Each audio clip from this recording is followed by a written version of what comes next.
Yeah. Yeah. Oh shit! I almost closed my page. Lord have mercy. Yeah. Pie folk, what it is though? We back, god damn it. We hope everybody has enjoyed the Holy Trinity that has taken place over the last couple weeks. Passover, Easter, Ramadan. The bunny. Peace be to all of you that celebrate whatever it is you celebrate and believe in whatever it is you believe in. We respect that. So, but now we back to our normal fuckery and shenanigans. So, yes, sir. So, how are you today, brother? I'm feeling great, to be quite honest. I had a beautiful week. I went to the Yankee game on Friday and had a ball of a time with some teenage friends, and it was monumental.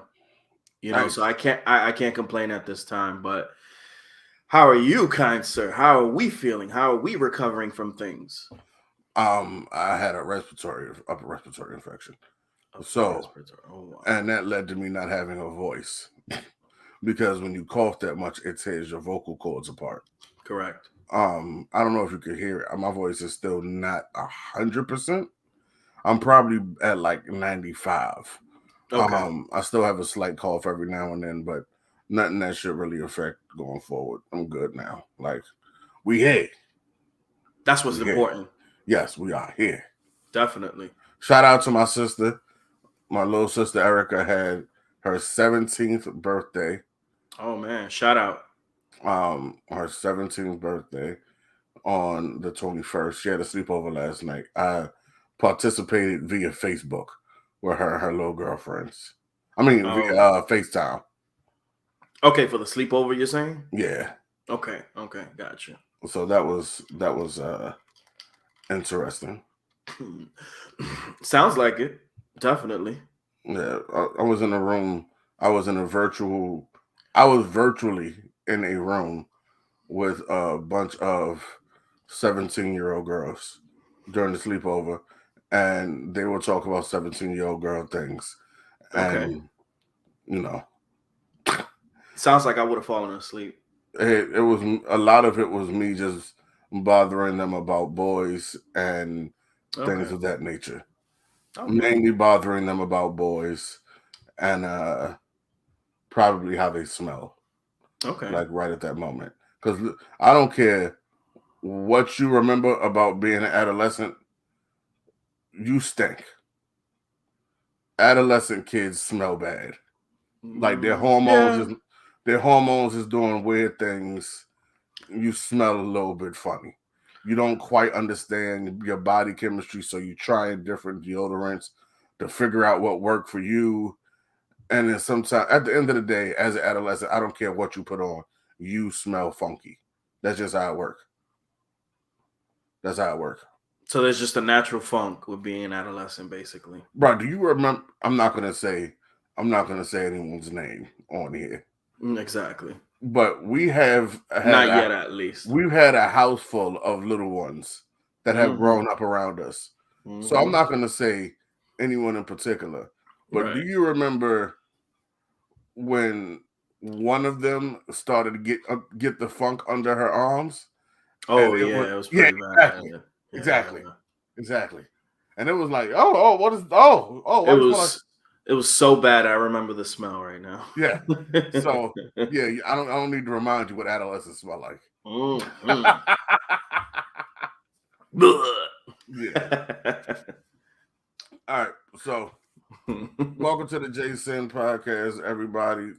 We didn't really do the introduction that we used. We didn't. It's your boy Jay Hunnit. It's your boy Sincere, and this is the JaySin Podcast. Yes. Hey. All right, go get your JaySin merch. Exactly. Bam. Get your NFT if there's any left. Nah, they sold out. It's over for that. Those been gone. I checked on that. Over for the NFTs. Okay. Yeah, those is dead. Thank you to anybody who's tuning in at this very moment. We appreciate you.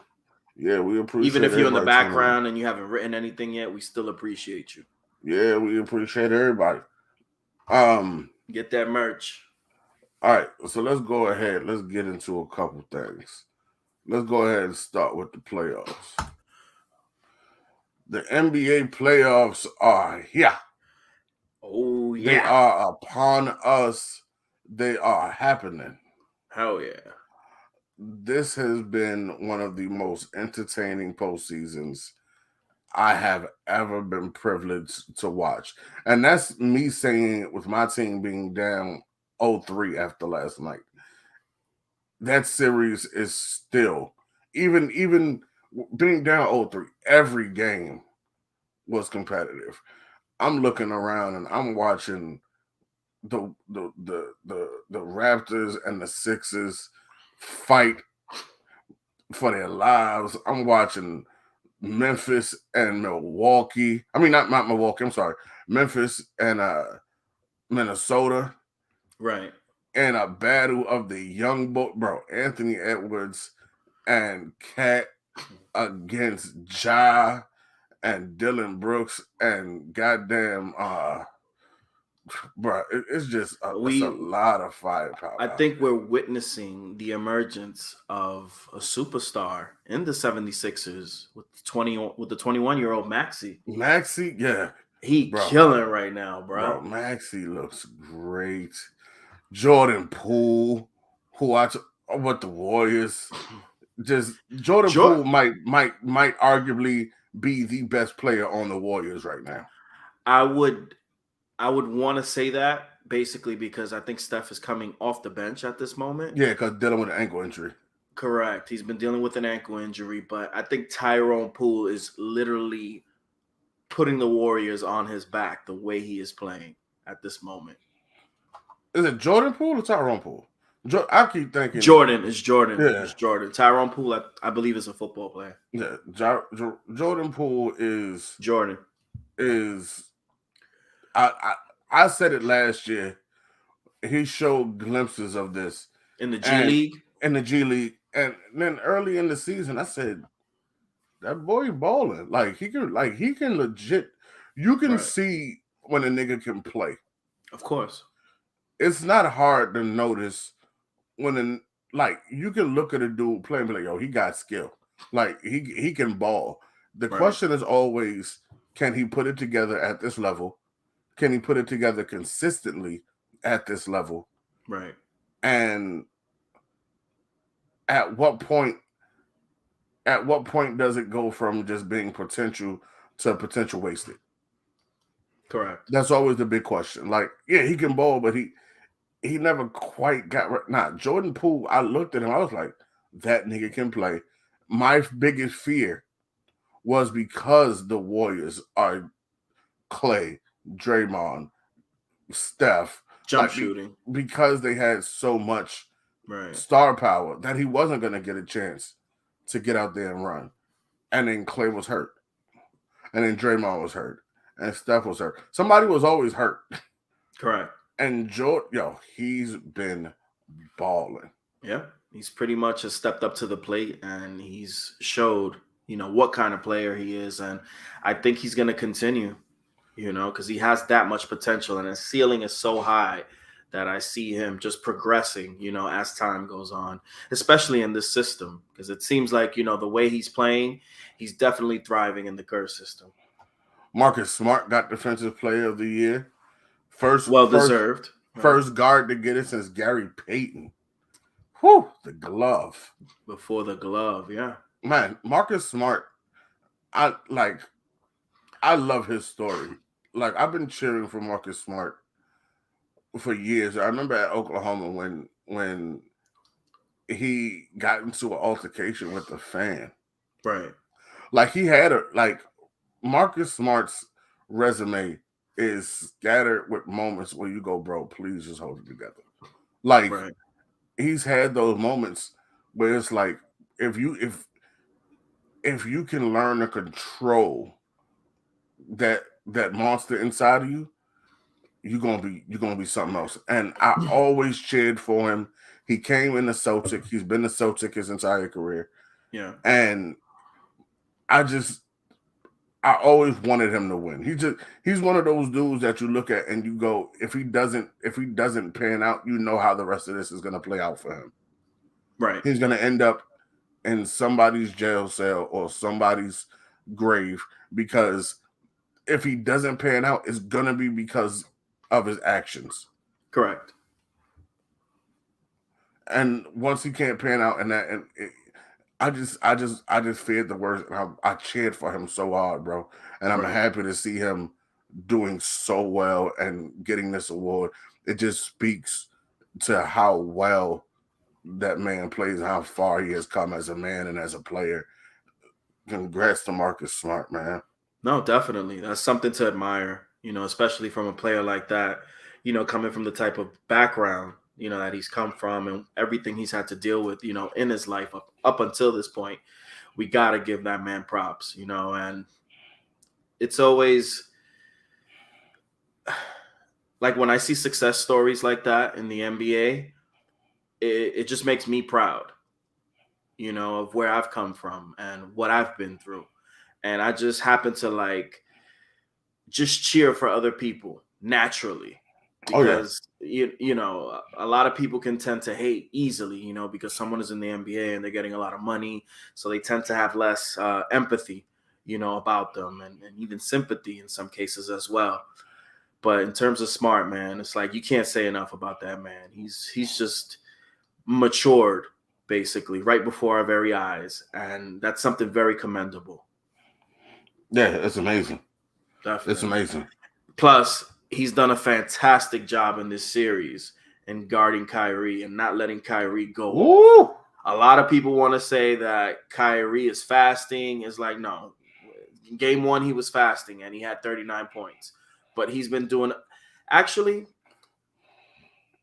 I think Marcus Smart, he's practically the backbone of that team in a sense where he gives them the attitude and the aggression that they use on defense, night in and night out. And as a team collectively, he brings out the best in everyone defensively. And they've done a fantastic job. And I feel like the Celtics don't get enough credit for that, especially, within this series, going against two literal juggernauts in KD and Kyrie and practically neutralizing them. Because I still haven't felt the real KD. And I think we're going to feel him on Monday. I don't. We're definitely going to feel him, on Monday, if anything. I'm sure the series is over. What I'm saying is I'm sure we're going to get the real KD on Monday. Hopefully. I don't see it, bro. I don't see it. I as a Nets fan, this is one of the most disappointing displays of basketball I've ever witnessed. I'd feel the same way if I was a Nets fan, too. And that even as just a basketball fan, I watched the Memphis game that followed the Nets game last night. Correct. And you watch these two teams play. From the first basket of the game, Cat is hype. Right. There's bodies on the floor, diving for defensive possessions, niggas diving for steals. It's blocks on fast breaks. The heart and the hustle is apparent on every team in the NBA right now. Yep. I look at the Nets, and whether we are up 17 or we are down 20, I never see a sense of urgency. I never see a sense of urgency. I never see an offensive set that isn't KD, bring the ball up, shoot the ball. Kyrie, bring the ball ISO, up, shoot the ball. I don't see, there's no offensive anything at all. No, there's no offensive synergy. No. I feel like I'm not quite sure what Nash is doing. I don't know what kind of plays he's trying to call. I don't know if he's just standing back and just cheering for them because I believe Kyrie was on an interview not too long ago and he was actually stating how they didn't really need a coach. No, you need a coach. Yeah. You need the coach to coach, Kyrie. It doesn't work that way. Not in the NBA. You can have all the skill in the world, on your side. But if you guys are not great as one, as Doesn't a matter. unit, it doesn't matter. And the What- playoffs is actually about that. It's about team basketball in the end, and who's going to step up when someone else is not performing the way that they're supposed to. Bruce Brown has played incredible. We've had some great performances that can help of them. course. Game 1 slipped away. I think he was the guy keeping you guys alive yesterday. Yeah. Like Last every night. game, even as terrible as we're playing, every game has come down to the end. Which is what is so disheartening, because it's like, yo, as bad as KD and Kyrie are playing, niggas are still in every game. Yep. At no point do you look at the Nets Celtics game and go, damn, this shit is a blowout. It's over. Right.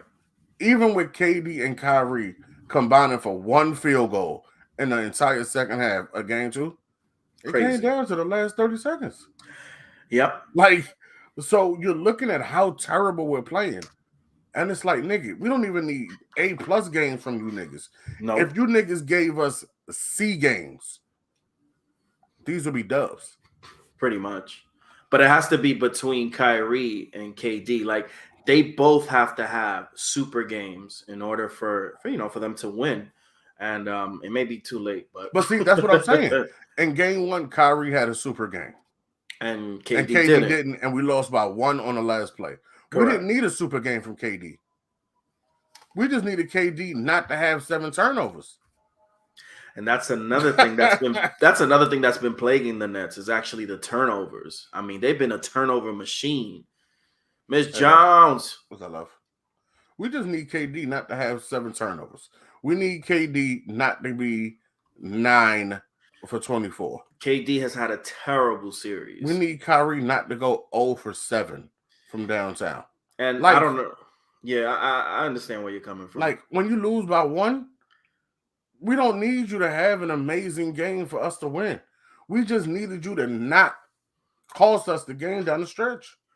But I think a lot of that, once again, we have to give credit to the Celtics. A Yes. lot of that goes in part to the way they're executing on defense. That's something that we have to give, the Celtics credit for. Oh yeah, very much. And the Nets have been a turning machine, and part of it has been, yes, KD pressing, and Kyrie pressing as well. But a lot of it has to do also with the Celtics defense and the way that they've been, going about things. And there's also been a lot of open missed shots. I'm talking about a lot of missed opportunities, wide open missed shots. And when it comes to that, it's not just them. When it comes to just not hitting, I remember down the stretch in game 1, KD missed a wide open 3, wide open, missed a 3-pointer. We got the rebound. Claxton gets fouled, misses 2 free throws. Like, we need those down the stretch. Like Goran Dragic, wide open in the corner with a minute left, down 1, misses the 3, wide open in the corner. Mm-hmm. Like these are, and I'm not saying once again that these are always supposed to drop, but what I'm saying is when you have those opportunities down the stretch, those are the Celtics did not miss down the stretch last night. Nope, they didn't. They were so clutch. So clutch. Every corner 3 that we forced up, Tice, Horford, Tatum, it didn't matter who shot it. Yeah. It dropped. Straight buckets. Off the bench. Straight buckets. Yep. And it's not like, even with the defense they're playing, like I said, we're still right there. Mm-hmm. There was a Blake Griffin sighting last night. And as soon as Blake got in the game, he hit 2 threes, got another bucket, got it, and played better defense than anybody on the floor. Mm-hmm. In 10 minutes. He was the second best nigga on the floor for the Nets in 10 minutes. Nash is not doing something right, bro. Now, in Nash's defense, Blake had a terrible start to the season. But I did not believe that Blake Griffin was worthy of being completely benched. And in the 10 minutes of him on the floor last night, he proved me right. The 10 minutes he was on the floor, he was on the floor He was tying up JaySin. He stood in front of Jason Tatum. Yeah, he was balling. And stopped him going to the rim and got a jump ball. He had a rebound. He had an assist. He hit 2 3-pointers. He was a spark. He was a spark, and he's able to move. Do y'all not remember what he did to Giannis last year? Mm-hmm. He was able to guard the MVP. Exactly. Head up. Yeah. Why is he on the bench?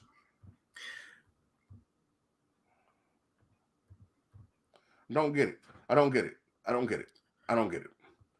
I don't get it. I don't get it. But the Nets have no heart. The Nets have no heart. And that was a Tin Man in The Wizard of Oz, right? Yep. He had no heart. No heart. And it's sad to say, no heart. They're the Tin Man of the NBA at this moment. Just relying on skill.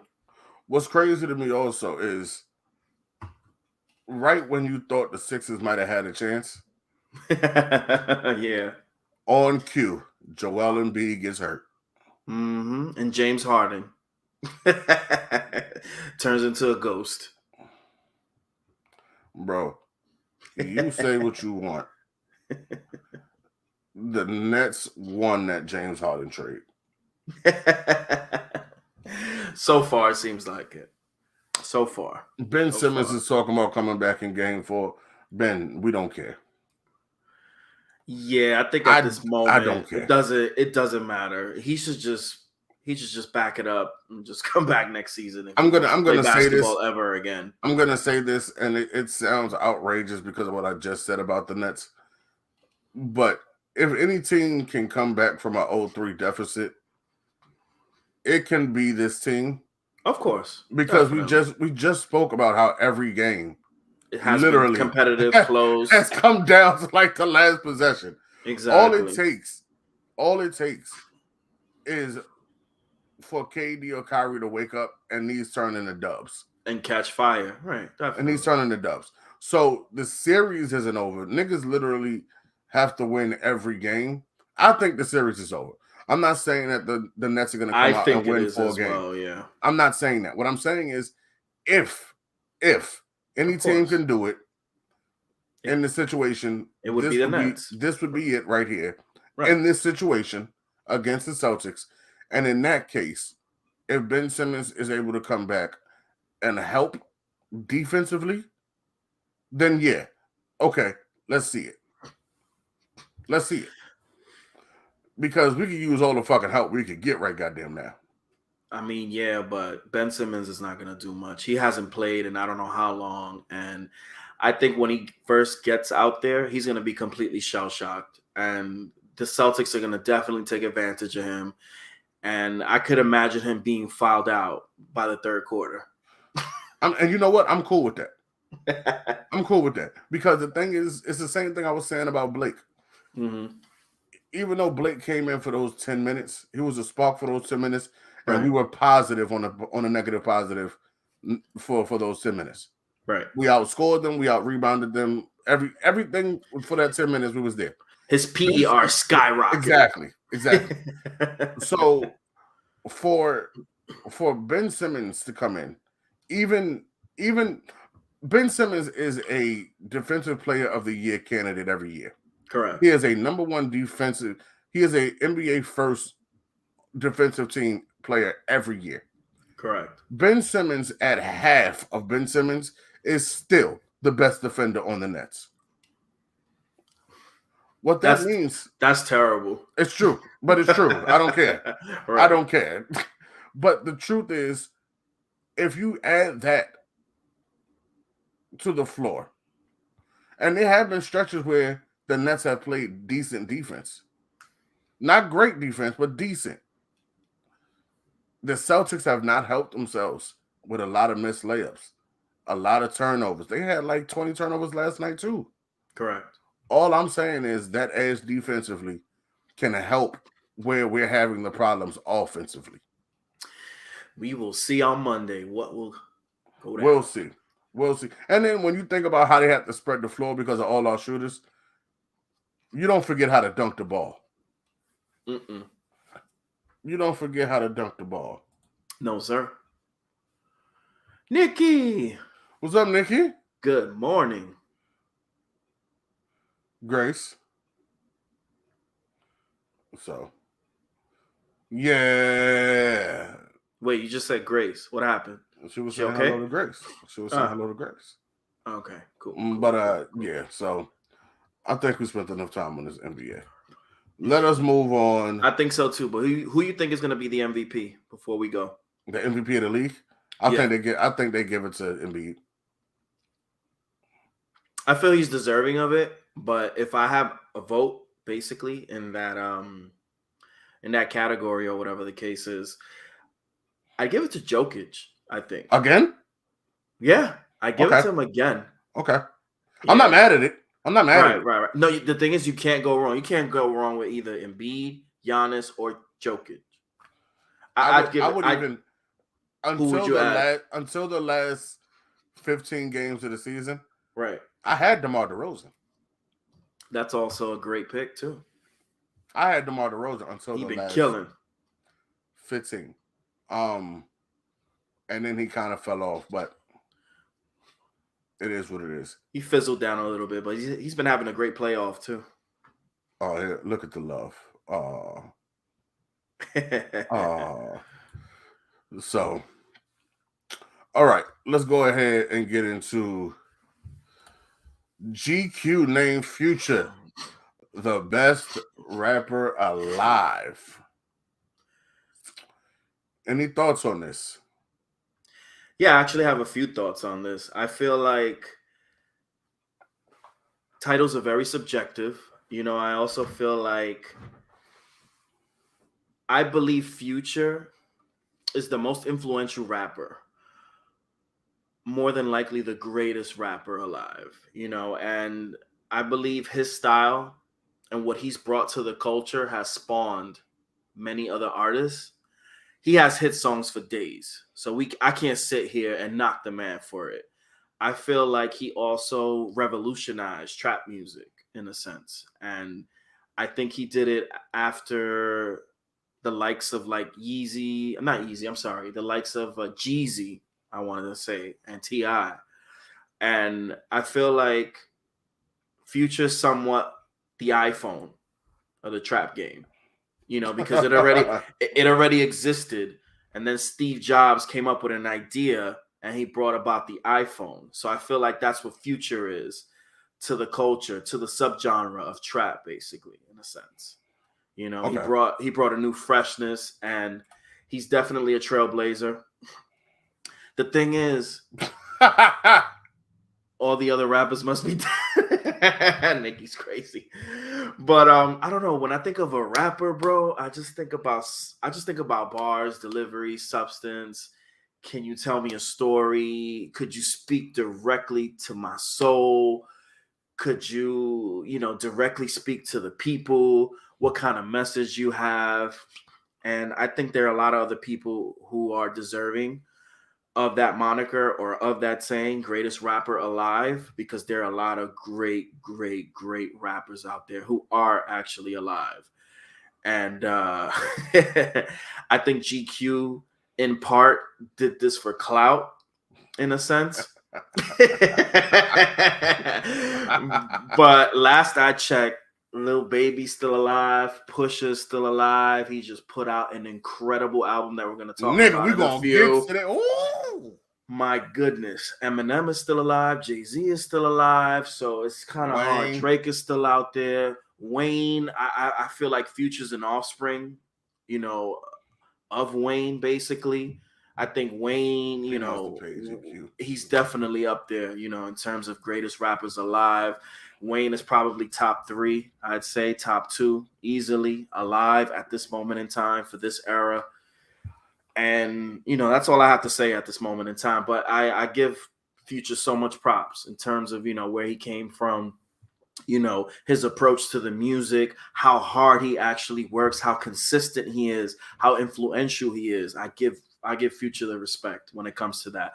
And I'm saying all of this, and I'm not a huge fan. I'm not a huge fan of Future like that. But you got to give it up. You got to give the man credit. And I'm far from a hater. So I always give people props, even if I'm, if I don't like them, if I don't consume their music. I felt like the title I felt like it was clickbait. I felt like it was clickbait. I felt like they said, how can we get as many eyes and reactions as possible? That was my original thought on what can we do to get as many clicks as possible.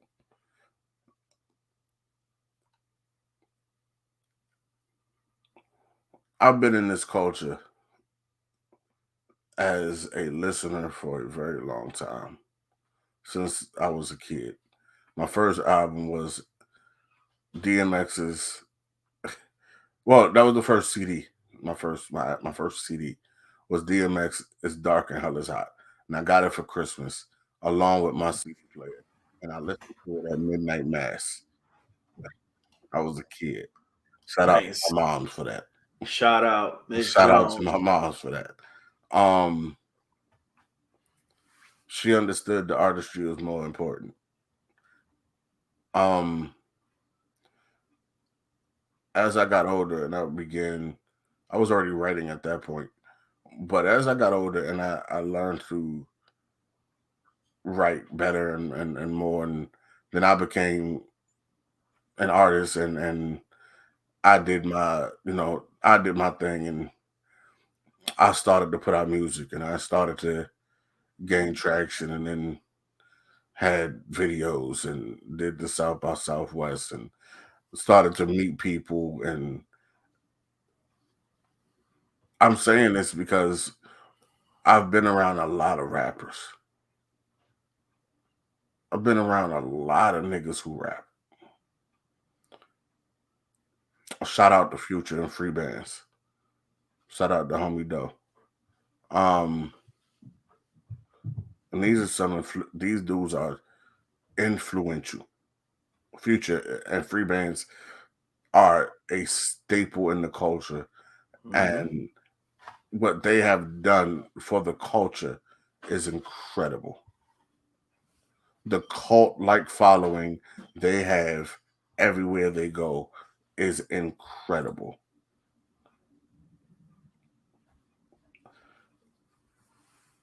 But I can't call that man the greatest rapper alive. I can't do it. And it's not saying I love Future. I love Future's music. I love Future's music. And I think he has some of the most quotable shit ever. Of course. But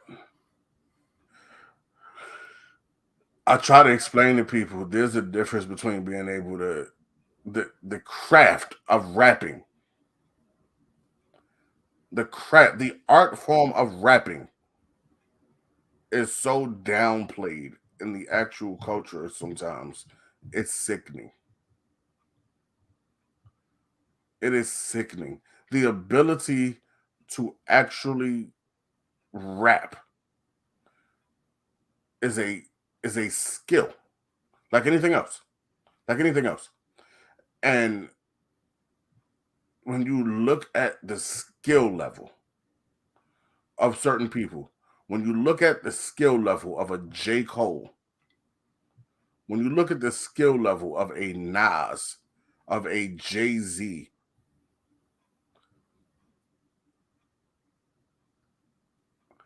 how you even fathom that Future is the greatest rapper doesn't make sense to me. When you listen to Wayne, like the skill of rapping, the art of rapping, not putting together a rap song, not like the art of nigga. How do you not look at Drake as the greatest nigga on the planet right now outside of Jay?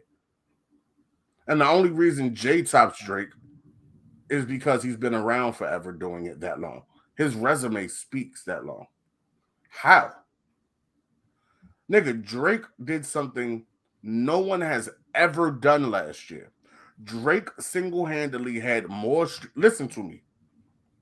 Drake had more streams in the year 2021 than streaming music has ever had combined. Let that sink in. In 1 year, Drake had more streams than streaming services have ever streamed since streaming services started. Combined. Why is this the conversation?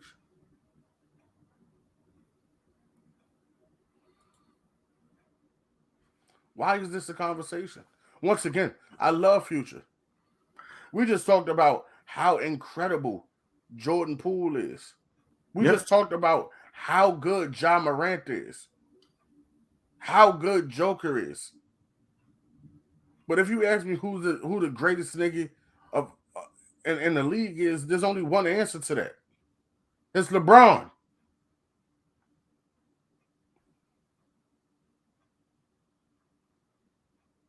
It's LeBron.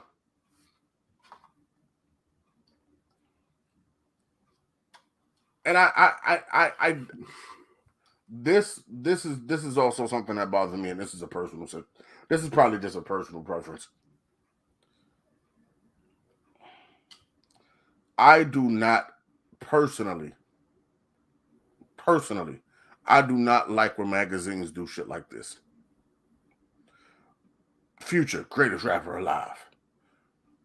So-and-so, greatest rapper alive. Because that's your opinion, and what it does from that point is it starts this conversation, which then creates divide. Because Future believes he is the greatest rapper alive, which he should. Which he really should. If you believe every artist should believe every artist should believe that they are the greatest rapper, that they are the best at what they do. And if they're not the best at what they do, that they are pretty fucking good. I am really fucking good at what I do.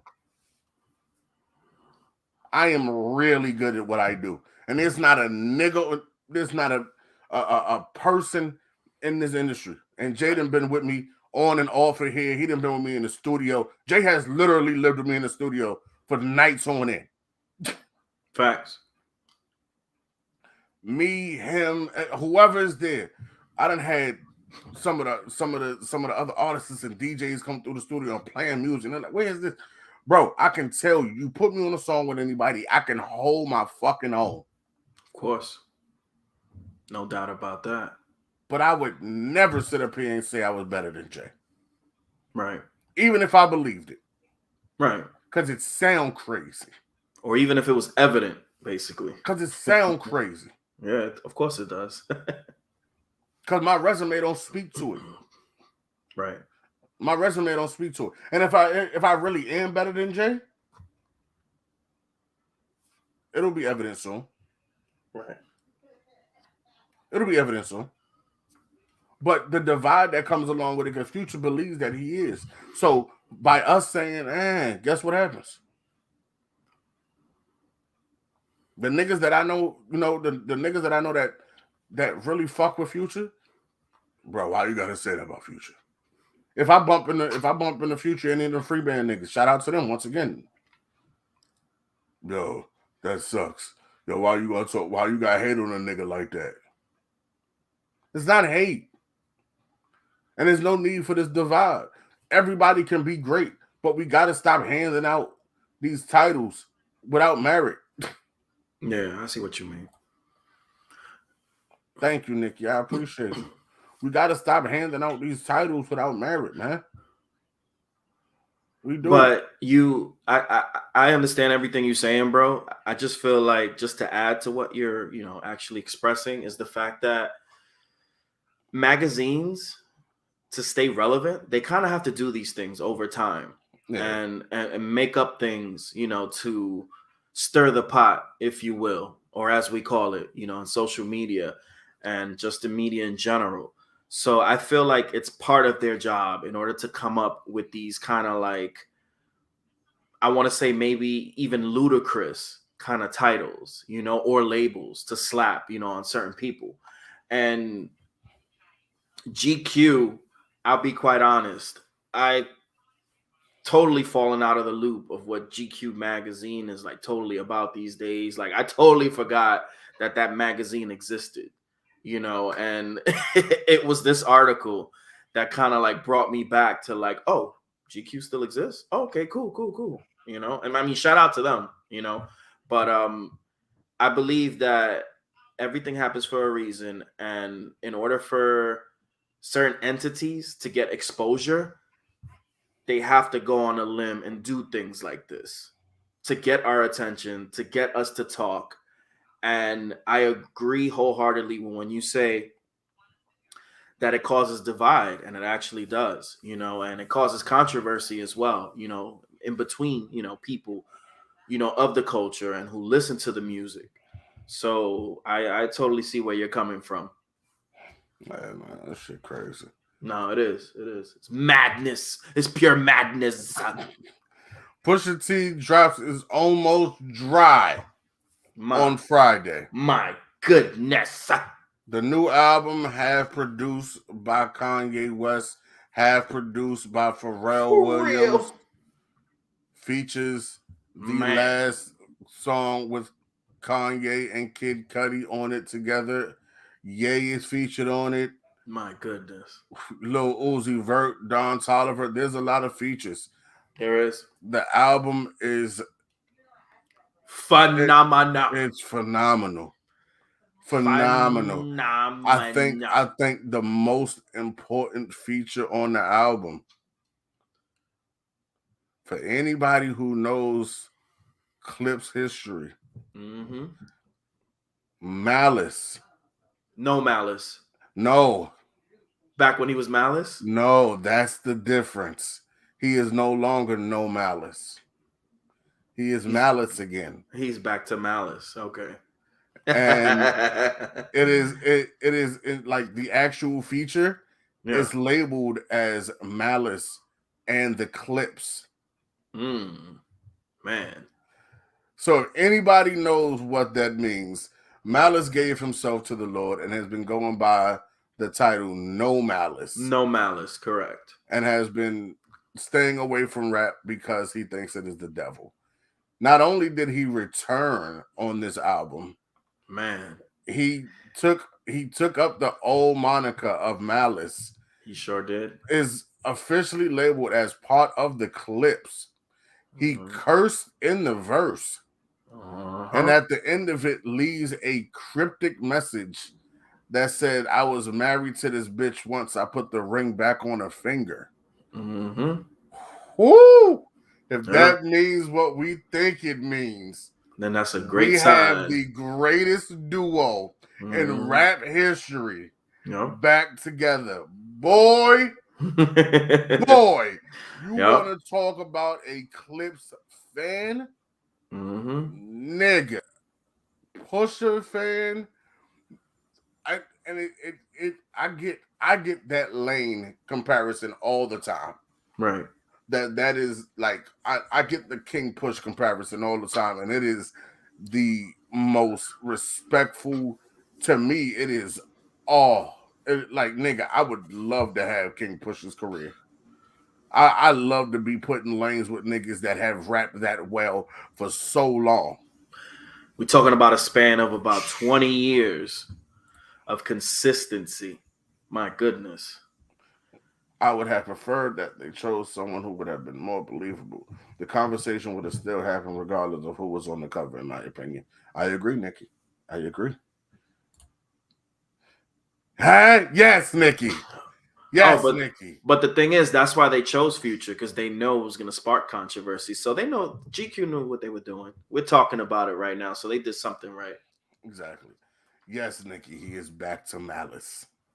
He's back. Yes. Malicing. Yes. Malicing beats.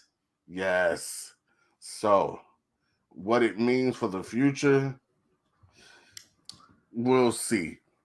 But bro, that first off, I'm not gonna go through the whole album song by song. I'm just. You can just point out the highlights. Talking about Brambleton, where he talked about Jeezy, that whole situation with Jeezy Gonzalez. Yeah.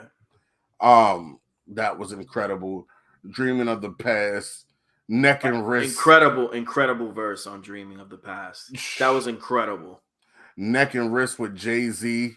Incredible, nigga. Yeah. The Jay came on with the phase I'm on, love. I wouldn't believe me neither. Woo. Yeah. Jay-Z, he's a cheater. I wouldn't listen to Reason either. Come on, bro. Yeah, they killed that shit. Come on, bro. They killed that shit. Come on, bro. Then we got what might be my favorite song on the shit. Just So You Remember. That's the track I was going to mention just now. My goodness. Bro. Push. Chill out, Push. Chill out. Hey, Push. Chill out. I think this is already a nominee for Rap Grammy of the Year. It has to be. It has to be a nominee by default. This is by far easy. This is by far one of, like, easily, definitely should be nominated at least. Has to be. I heard there were rumors about it, and how the whole album came out. Push was playing Pharrell a bunch of half of the album was done. Yeah. And he was playing some of the stuff for him, and Pharrell looked him in his face and goes, "When are you going to stop being a mixtape rapper? Like, when are you going to move out of that?" Right. And it was crazy. And it was wild. And Pharrell said, "Nah, I got this." And Pharrell took this album along with Ye, and they molded it into what it is. And even Charlemagne the God in the interview said, "Joe, this is your best album. This is your best project to date." Yeah, definitely. I agree. And I agree. Yeah. I agree. It's so complete, and like it's just the confidence, the OG talk. Pusha practically gave a sense, of what he brought to the game and how he influenced a whole culture as well. Because if we want to talk about influence, we could start as far back as Pusha, bringing in a new breed of artists, spitting the exact same way. So crazy. What Pusha has done for the culture has been unbelievable. For 20 plus years. They've been dropping classics, and they've been staying in their own lane. And like he said in the Breakfast Club, he said street rap will never die. Why? Because that's where it's from. So I'm going to continue doing this until the casket drops. Come on, man. Nigga, I'm cocaine's Dr. Seuss, nigga. What? Come on, bro. Come on, bro. And then we get to Scrape It Off was dope. Yeah, that was pretty cool. I got the message about the album, and the first thing that came through was Scrape It Off sounds like you. Right. Like, that was the message I got. They were like, "Nigga, Scrape It Off sounds like you wrote it. It sounds like you did it. It sounds like this song." Like they sent me it sounds like this song of yours. Right. And that's when I was like, okay. Once again, I get the comparisons all the time. I'm cool with it. I love Push. Yeah, then I Pray For You.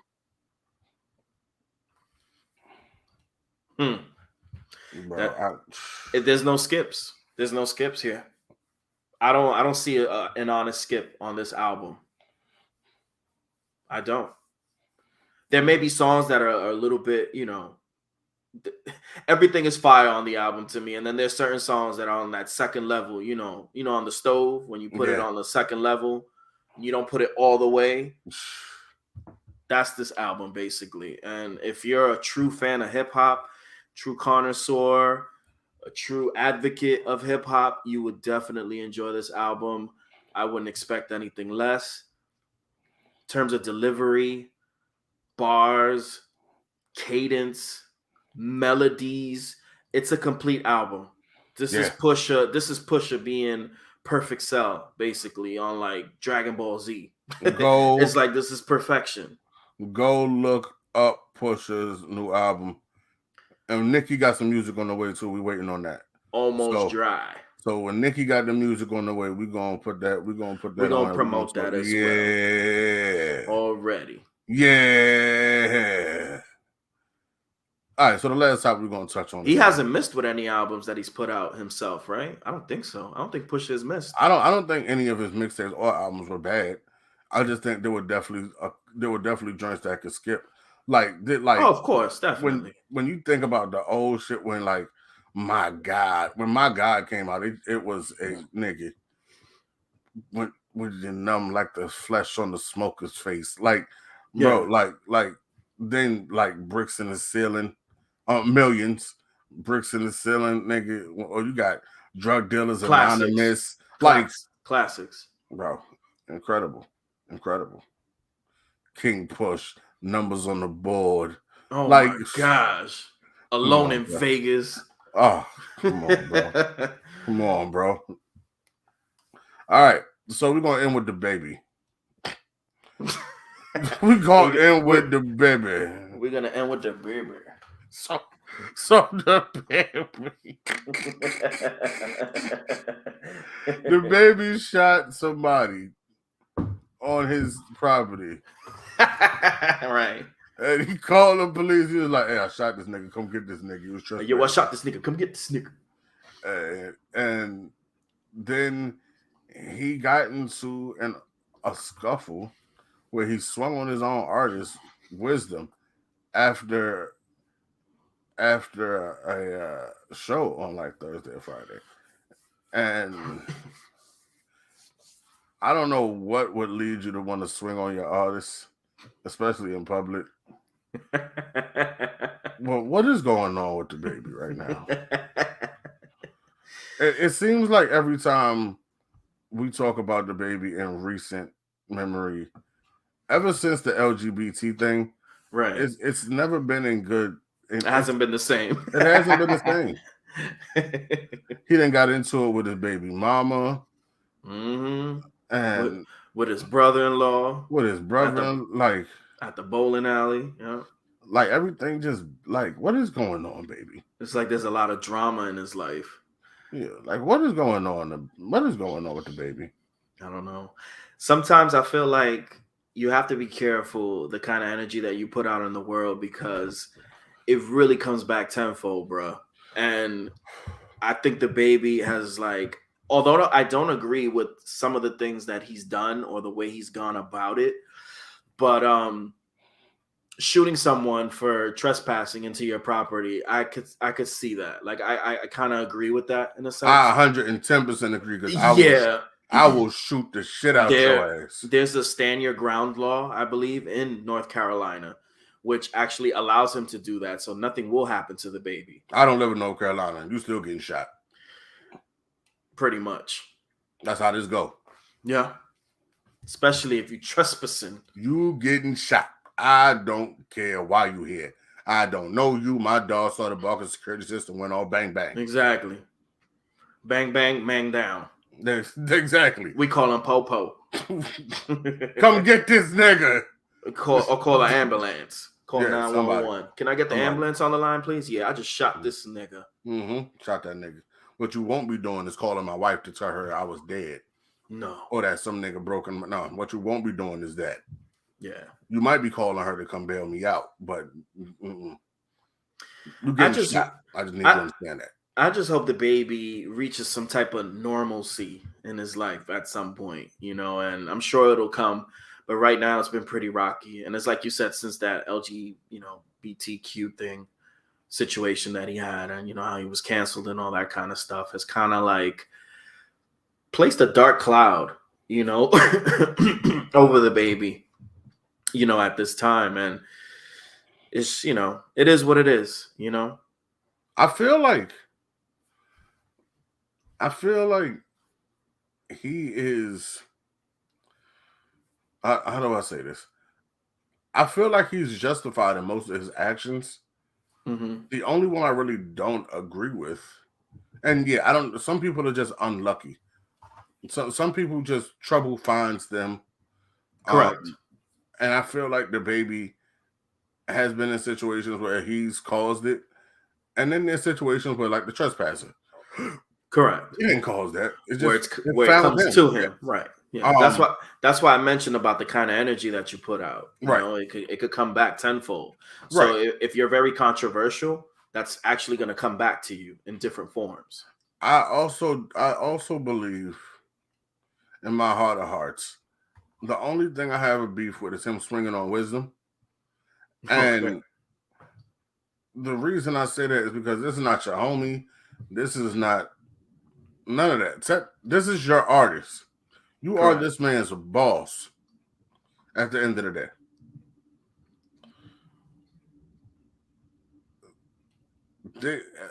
There's no way, if I'm your boss, I'm swinging on you in public. Not first. And at least behind closed doors, you'll swing at that person. Maybe. Right. But you swung first. And then Wisdom swung back, and then y'all squared up, and then they broke it up, and then y'all get into a shouting match. Okay. If Wisdom would have swung, I get you protecting yourself. Right.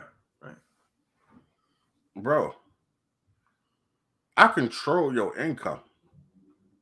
Mm-hmm. Why would I swing on you? Exactly. You out here acting stupid. That just means you don't want none of this money.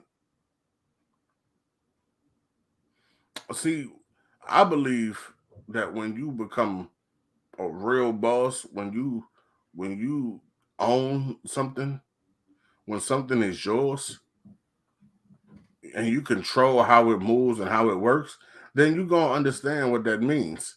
Because what that means is I'm not about to be out here embarrassing myself because you want to act crazy. Right. There's other artists on here. As an artist, how would you feel if I come to you and I'm the baby and I want to sign you, and you heard I got into a misunderstanding with one of my artists over something, and we got into a fucking fist fight? You don't hear about Jay-Z fighting his artists over at Rock Nation. Not really. You don't hear about Ross fist fighting niggas at MMG. Like, you know what? Now that you're saying all those things, maybe the baby is trying to bring back that concept, that old concept of Death Row Records, and beating up his employees and doing all sorts of things and being intimidating. Did he see how that? He did say he was Suge, didn't he? Exactly. He has a song called Suge. Yeah. Did he see how that played out? Suge is in jail. Exactly. And Snoop owns Death Row. Exactly.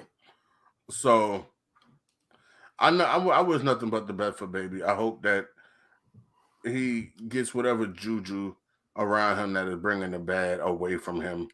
Yeah. And I wish him nothing but the greatest going forward. Hope he can find that pinup doll and destroy it. Yep, we're gonna keep this show under an hour today. So, oh, you're looking at the time too, huh? I'm looking at the time.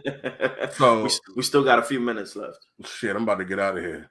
Ladies and gentlemen, about to have thank some y'all breakfast. I'm about to too. I'm hungry. Okay. Ladies and gentlemen, thank y'all for coming. Thank y'all for tuning in. We appreciate y'all. We love y'all. We truly, honestly appreciate all those who support us. Go get your JaySin merch. Shout outs. Go follow. Tell your friends about us.